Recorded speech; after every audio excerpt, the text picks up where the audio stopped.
नमस्कार, बहुत स्वागत है आप सबका। आप देख रहे हैं छत्तीसगढ़ की बात। मैं पुनीत पाठक हूं। हर साल की तरह इस साल भी मुख्यमंत्री भूपेश बघेल ने कार्तिक पूर्णिमा के अवसर पर रायपुर के महादेव घाट पर तड़के ही खारून नदी में डुबकी लगाई, स्नान किया। लेकिन सीएम के इस कार्तिक स्नान पर भाजपा का जो रिएक्शन आया, लगा कि भाजपा को ये रास नहीं आया। पूर्व मुख्यमंत्री डॉक्टर रमन सिंह ने इस पर तंज कसते हुए कहा कि भूपेश बघेल पलटी मारने में पहले से माहिर है। इस बयान पर जाहिर तौर पर कांग्रेस की प्रतिक्रिया तीखी आनी थी। भाजपा पर प्रहार किया, प्रदेश की संस्कृति का मजाक न उड़ाने की नसीहत दी। और एक सवाल यहां से उठा, क्या वाकई छत्तीसगढ़िया बात के मुद्दे पर भाजपा के पास कोई पुख्ता जवाब है? क्या विपक्ष इस पर इसी वजह से बौखला रहा जैसा कांग्रेस कहती है? इस मुद्दे पर दोनों पक्षों को सुनेंगे और दोनों पक्षों से दो बहुत ही समर्थ नेता हैं अपना अपना पक्ष रखने के लिए। केदारनाथ गुप्ता जी, भारतीय जनता पार्टी के नेता, हमारे साथ जुड़ चुके हैं, स्टूडियो में आए हैं। और सुरेंद्र शर्मा जी हैं, कांग्रेस पार्टी के वरिष्ठ नेता, पार्टी की रीत नीति और लाइन को समझने वाले नेता। आपको भी नमस्कार, बहुत स्वागत है आपका। चर्चा की शुरुआत करें इसके पहले वो तस्वीरें, वो आरोप, वो पलटवार पूरी एक रिपोर्ट के द्वारा आप समझें, जिस पर हम डिबेट करेंगे, बातचीत करेंगे।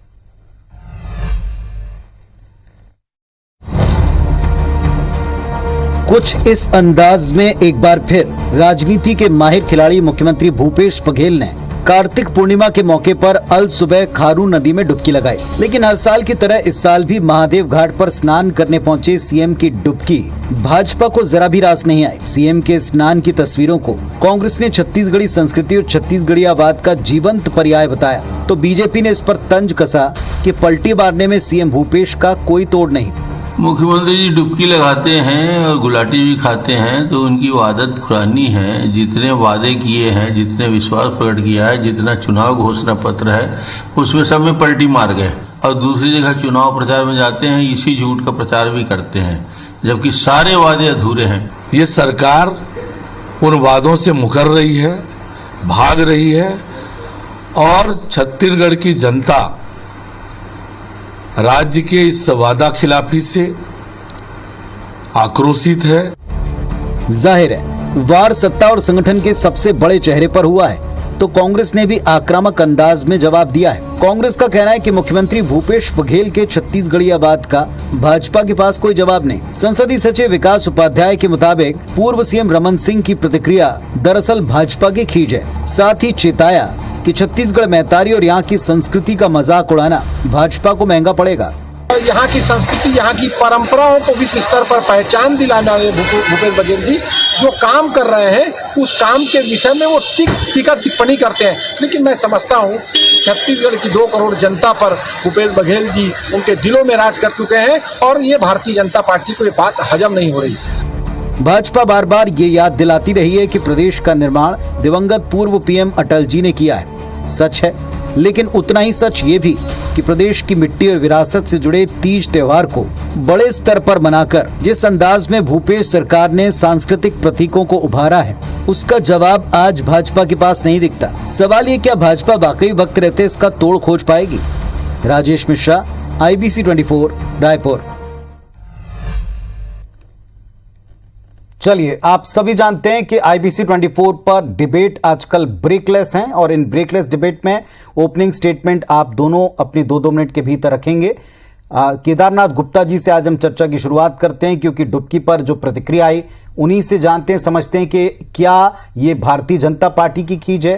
क्या आपके पास में उत्तर नहीं है? सांस्कृतिक विरासत को संभालने के, प्रतीकों को संभालने के जो क्रम आप अभी देख रहे हैं, क्या इसका जवाब नहीं, इसलिए ऐसी प्रतिक्रियाएं दे रहे हैं? 2 मिनट पे अपनी बात रखें। सर्वप्रथम तो कार्तिक पूर्णिमा की सभी को बहुत बहुत बधाई जी। और पुन्नी मेला महादेव घाट में लगता है, और बचपन से याद है कि हम लोग बैलागाड़ी में जाते थे और वहीं तंबू लगाते थे, और रात में वहीं रुककर सुबह स्नान करके महादेव जी का पूजन करके और फिरंगी चक्री खरीद के फिर आते थे। तो जब से जन्म लिया तब से याद है कि ये छत्तीसगढ़ में जन्म लिए हैं, और ये संस्कृति है हमारी, ये परंपरा है, और उसको निभाते चले आ रहे हैं। माननीय मुख्यमंत्री जी भी निभा रहे हैं, तो बहुत खुशी की बात है, बहुत बधाई उनको। इससे ये कांग्रेस की रीति नीति हो गई, ये कैसे हुआ भाई? ये मुझको समझ में नहीं आता।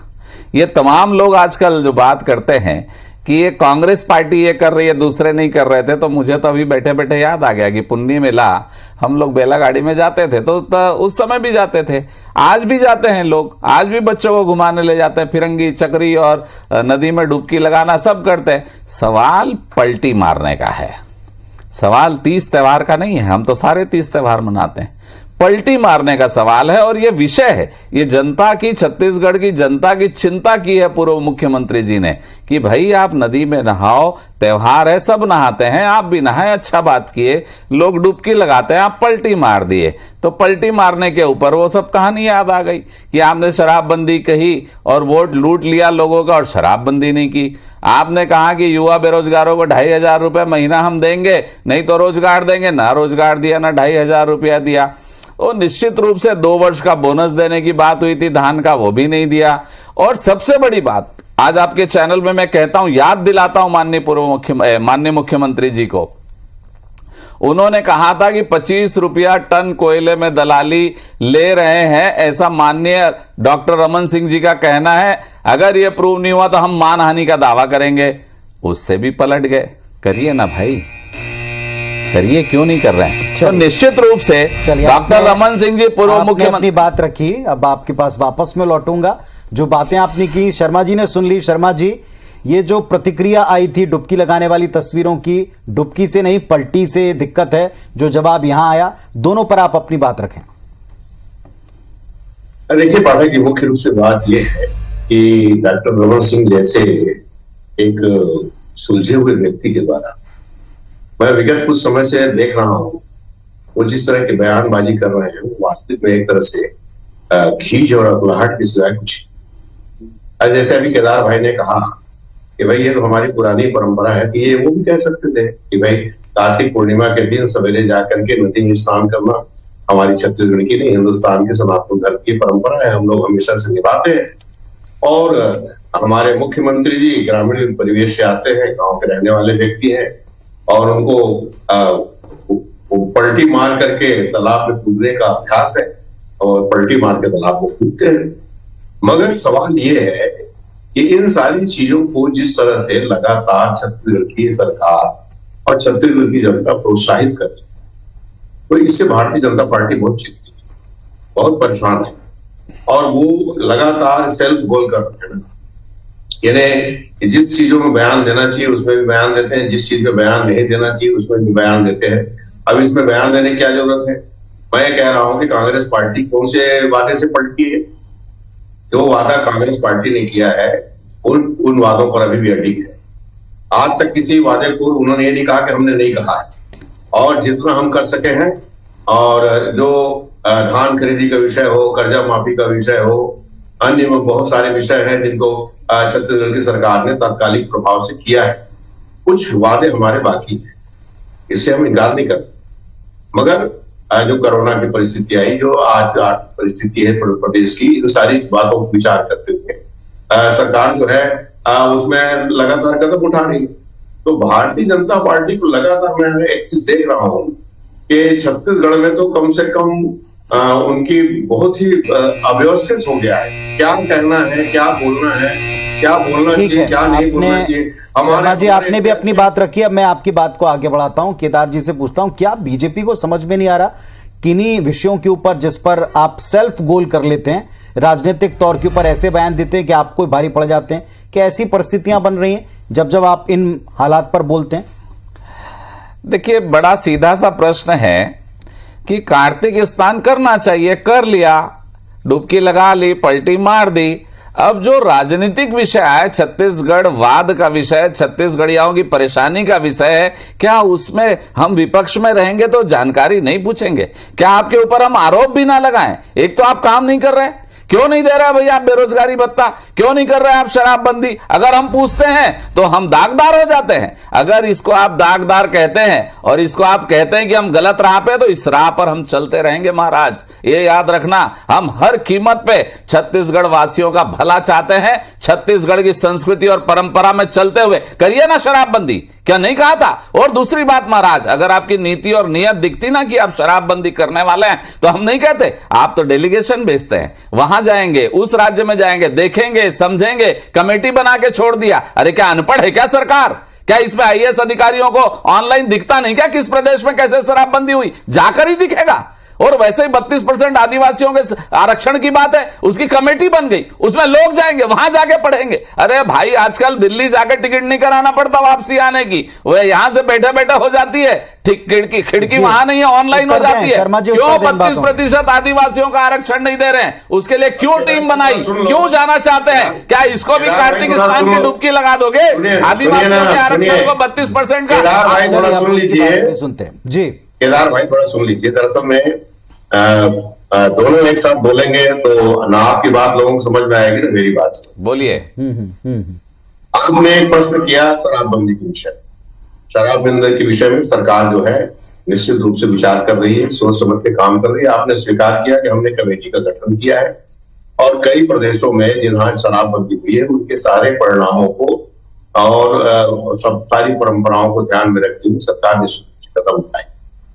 अब आपसे मैं एक बात पूछना चाहता हूं कि आपने एक विषय में थोड़ी कहा, आपने छत्तीसगढ़ महतारी की मूर्ति बनाने की बात हुई तब भी आपको आपत्ति है। यहाँ टीजब हो रहा होता है उसमें भी आपको आपत्ति है। यहाँ महिलाएं कबड्डी फुगड़ी खेलती हैं उसमें भी आपको आपत्ति है। आपको किसानों के धान के संबंध में जो बात होती है उसमें भी आपको आपत्ति है। आपको गोधन न्याय योजना में भी आपत्ति है। तो सवाल ये है कि आप छत्तीसगढ़ियों को विरोध क्यों करते हैं? छत्तीसगढ़ राज्य बना था किसी तो इसीलिए बना था ना। मुझे कहने दीजिए, आपने आग्रह किया, मैं चुप हो गया, मेरी बारी है। किसने छत्तीसगढ़ महतारी का विरोध किया बताइए? मैं तो कहता हूं मैं तो उन्हीं के आंचल में पैदा हुआ, उन्हीं के आंचल में खा रहा हूं, उन्हीं के आंचल में कमा रहा हूं, उन्हीं के आंचल के छांव में ही मृत्यु होने वाली है मेरी, इसी धरा में मरूंगा। किसने कहा छत्तीसगढ़ महतारी का विरोध करते हैं? हमने ये बात कही थी, प्रभारी जी ने साफ कहा था कि भारतीयतावाद के साथ छत्तीसगढ़ियावाद है। क्या भारत माता छत्तीसगढ़ माता की महतारी नहीं है? क्या छत्तीसगढ़ में और भारत माता में माँ बेटी का संबंध नहीं है? क्या दोनों एक साथ समाहित नहीं है? आप क्यों हर चीज को राजनीति की ओर ले जाते हैं? आप छत्तीसगढ़ महतारी के प्यार को भी, मैं कह रहा हूं सुरेंद्र भैया एक मिनट सुन लीजिए, आप छत्तीसगढ़ महतारी के प्यार को, उनके आंचल की छांव को भी राजनीतिक रूप देते हैं। कैसे लोग हैं आप? आखिर करना क्या चाहते हैं? मेरे समझ में यह बात आज तक नहीं आई। अरे छत्तीसगढ़ महतारी सबकी है भाई। किसने तीजा पोला का विरोध किया? खूब मनाइए, जम के मनाइए, हम साथ खड़े रहते हैं। आप तो जो नहीं कहना वो कहते हैं। क्यों कहते हैं? किसने कहां विरोध हुआ? कहां धरना प्रदर्शन हो गया कि आप तीजा पोला नहीं मना रहे? हम सब साथ मना रहे हैं। ठीक है, उत्तर सुने जी। केदार भाई गला सूख गया होगा, थोड़ा मेरा भी सुन लीजिए। मैं ये कह रहा हूं कि आपके प्रभारी मंत्री ने छत्तीसगढ़ महतारी के मूर्ति बनाने का हाथ उड़ाया। बिल्कुल नहीं उड़ाया, गलत बात है। मैं इस बात को सिरे से खारिज करता हूं। हमारे प्रभारी जी ने ये कहा है, सुन लीजिए, मैं उनका बयान आपको फिर से सुनाता हूं। आप सुना दीजिए, आप टीवी में हो तो मैं आप उनका बयान फिर से सुनाता हूं। छत्तीसगढ़ महतारी की मूर्ति जरूर बनाए, पर जो छत्तीसगढ़ की बेटियों का अपहरण हो रहा है, उसके बारे में उसको आप राजनीतिक रूप देते हैं। कौन सी बात हुई? अगर आप संभाल नहीं पा रहे हैं प्रदेश को तो आप आड़ देते हैं हर चीज का। छत्तीसगढ़ महतारी हमारी माँ है और यहाँ जो बहन बेटियों के साथ बलात्कार हो रहा है, यहाँ जो बहन बेटियों की हत्याएं हो रही है, यहाँ जो युवाओं को बेरोजगारी भत्ता नहीं मिल रहा है, वो सबकी चिंता की है प्रभारी जी ने। चलिए एक सवाल का जवाब दीजिएगा। रूप देते हैं। केदार जी आप ही से सवाल है, केदार जी आप ही से एक सवाल है। जब कभी भी ये हम कभी प्रधानमंत्री के किसी वक्तव्य के ऊपर बीजेपी के लोगों का उत्तर सुनते हैं, जैसे प्रधानमंत्री जी ने अगर कोई बात की तो उनसे जब महंगाई पर या नोटबंदी पर या काले धन की वापसी पर, किसी ऐसे दिन जब प्रधानमंत्री कुछ कह रहे हैं, कर रहे हैं, देश को सौगात दे रहे हैं, जब कांग्रेस वार करती है तो अमूमन आपका भी जवाब ये होता है कि दोनों काम एक साथ चल रहे हैं। किसी दिन तीज त्योहार के दिन प्रतीक चिन्ह जिस दिन आपको दिखाई पड़ रहे हैं टीवी स्क्रीन पर, उस पर ऐसी प्रतिक्रिया आएगी तो आपकी खींच क्यों ना मानी जाए? नहीं, इसे खींच कैसे कहेंगे? ये तो चिंता का विषय है। मैंने कहा छत्तीसगढ़ महतारी हमारी माँ है, वंदनीय है, पूजनीय है, चिर और हमेशा स्मरणीय है। परंतु अगर छत्तीसगढ़ में महिलाओं का बलात्कार हो रहा है, 5700 बलात्कार हो चुके, और उसके बाद अगर उसकी चिंता कोई प्रभारी व्यक्त करते हैं तो उसको आप कहते हैं ये बात। अरे भाई, ये कानून किसके लिए है? सरकार किसके लिए है? जनता जनार्दन के लिए है ना। तो आखिर उसकी चिंता कौन करेगा? अगर माननीय मुख्यमंत्री जी, पूर्व मुख्यमंत्री जी आज कहते हैं कि आपने नहीं दिया, बेरोजगारी भत्ता नहीं दिया, शराबबंदी नहीं की, तो उसको आप संस्कृति परंपरा से जोड़ते हैं। आरोप ना लगाएं, जो करना है आप करते रहे, हम लोग चुप रहे। ऐसा नहीं होने वाला है, ना आज होगा, ना कल होगा, ना परसों होगा। हम जनता के हित की लड़ाई लड़ते रहेंगे। मेरा कहना यह है, भारतीय जनता पार्टी विपक्ष में है, उसको चुप नहीं रहना चाहिए, उसको सवाल करने चाहिए। वो उनकी जिम्मेदारी भी है, उनका कर्तव्य भी है।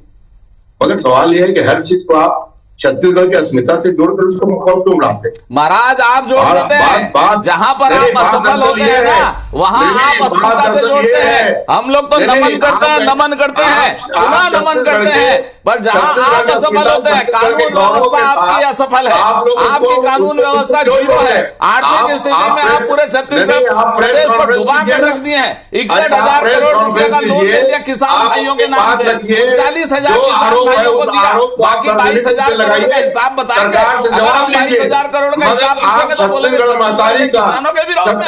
ये कैसी बात है? आखिर हिसाब बताना पड़ेगा। कर्जा लिया है तो हिसाब बताना पड़ेगा। किसान भाइयों के नाम से आप भ्रष्टाचार नहीं कर सकते। आप आखिर में कहां तक इन बातों को जोड़ोगे?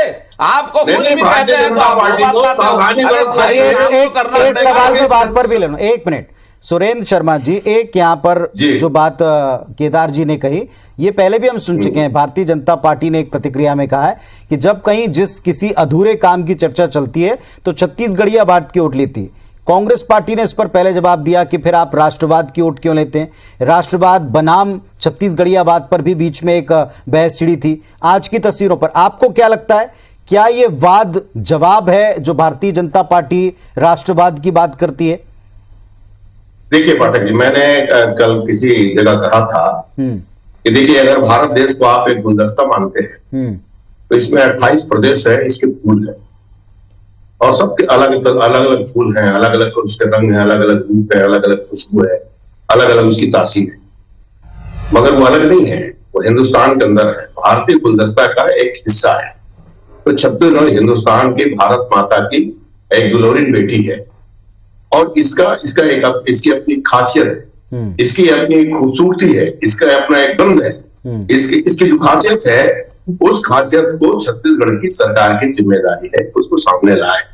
छत्तीसगढ़ हमारी ऐसा प्रदेश है जो सबको आत्मसात करती है, सारी परंपराओं को ग्रहण करती है। जितने उत्साह के साथ हम तीजा पूरा मनाते हैं, उसी उत्साह के साथ हम छठ मनाते हैं, एक और बात, उसी उत्साह के साथ गुरु नानक जयंती मनाते हैं, उसी उत्साह के साथ ईद मनाते हैं। सुरेंद्र जी, मैं एक बार चाहता हूं, जहां से सारी बातचीत शुरू हुई थी, केदार जी आपका भी उत्तर दूंगा मैं, जहां से सारी बातचीत शुरू हुई थी, जरा उस बयान को भी हम सुन लें।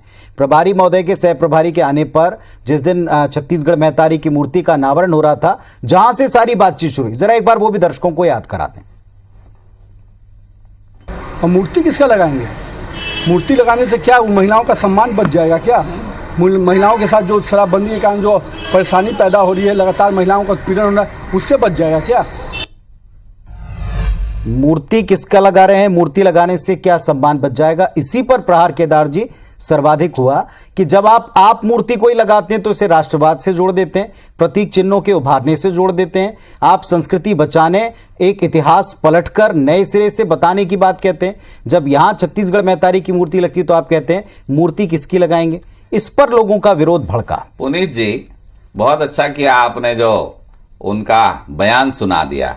उन्होंने स्पष्ट रूप से कहा, ये नहीं कहा कि मूर्ति नहीं लगाई जानी चाहिए, उन्होंने कहा मूर्ति लगाइए, परंतु जो अबलाओं का यहां पर बलात्कार हो रहा है, जो लोग गोली से भून दिए जा रहे हैं, तलवारों से काट दिए जा रहे हैं, उनका क्या होगा? ये पूछना क्या गलत है?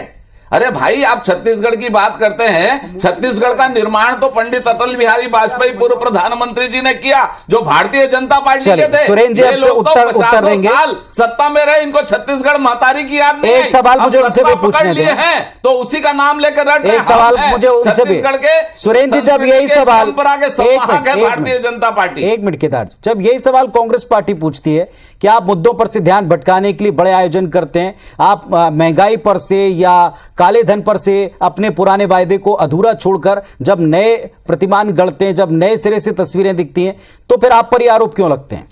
भाई देखिए, मुझे सुरेंद्र जी से उत्तर लेते हैं। देखिए पाठक, बात यह है कि एक सबसे पहली बात यह है कि सरकार को किसी भी कोर्ट में खड़े होने की कोई जरूरत नहीं। आज छत्तीसगढ़ की सरकार ने लगातार इतने काम किए हैं, मैं अभी आपके पास समय उतना नहीं है, मैं गिना नहीं पाऊंगा, मगर मैं इतना जरूर कह सकता हूं कि छत्तीसगढ़ की सरकार के काम से किसान खुश है, गौपालक खुश हैं, मजदूर खुश हैं, सरकारी कर्मचारी। खैर, मैं विषयांतर नहीं करना चाहता सुरेंद्र जी, तो इसलिए हमको किसी लेकिन ये जवाब हमको जनता पर छोड़ना पड़ेगा। केदार जी को भी सुना, सुरेंद्र जी को भी सुना, क्या जनता खुश है? क्या वाकई में उतनी समस्याएं जो केदार जी ने भारतीय जनता पार्टी बता रही, ये जनता ही डिसाइड कर आपको बताएगी। लेकिन जिन दिनों, जिन टाइम पर ये जवाब दिए गए, प्रतिक्रिया में जो बातें कही गई, इसे क्या खींच माना जाएगा या इसे व्यवहारिक तौर के ऊपर एक प्रतिक्रिया माना जाएगा, ये जनता पर हम छोड़ते हैं। ये ब्रेकलेस डिबेट थी। बहुत धन्यवाद आपका अपने बात रखने के लिए, अपने पक्ष रखने के लिए। नमस्कार।